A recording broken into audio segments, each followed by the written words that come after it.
চোটের ধাক্কার পর শাস্তি শ্রেয়সের।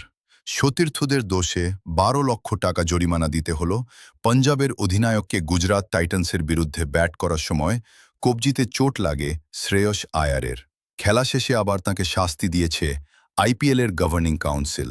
দল জিতলেও দিনটা ভালো যায়নি শ্রেয়স আয়ারের। প্রথমে ব্যাট করার সময় কবজিতে চোট পেয়েছেন তিনি, পরের বলেই আউট হয়েছেন।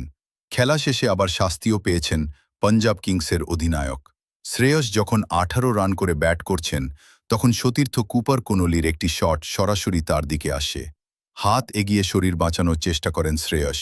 বল গিয়ে তার ডান হাতের কবজিতে লাগে। যন্ত্রণায় ছটফট করতে থাকেন তিনি। মাঠে চিকিৎসা চলে তার। বোঝা যাচ্ছিল যন্ত্রণা তখনও হচ্ছে। কিছুক্ষণ পর আবার ব্যাট করতে যান শ্রেয়স। প্রথম বলেই আউট হয়ে ফেরেন তিনি। খেলা শেষে শ্রেয়সকে চোটের বিষয়ে জিজ্ঞাসা করলেন। তিনি বলেন, এখন ঠিক আছি, এটুকুই বলবো, বেশি কিছু বলতে চাই না, ইতিবাচক থাকতে চাই, আশা করছি সব ঠিক হবে। জানা গিয়েছে তার চোট পরীক্ষা করে দেখা হবে, তারপরেই পরবর্তী সিদ্ধান্ত জানাবেন চিকিৎসকেরা। শ্রেয়স আউট হওয়ার পর দ্রুত কয়েকটি উইকেট হারিয়ে চাপে পড়ে গিয়েছিল পঞ্জাব। সেই সময় অবশ্য নিজেকে নিয়ে ব্যস্ত ছিলেন অধিনায়ক।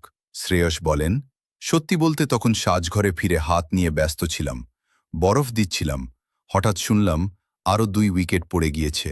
আইপিএলে এই ধরনের ঘটনা আগেও ঘটেছে। শেষ পর্যন্ত কোনলি দলকে জিতিয়েছে, পরিণত ইনিংস খেলেছেও।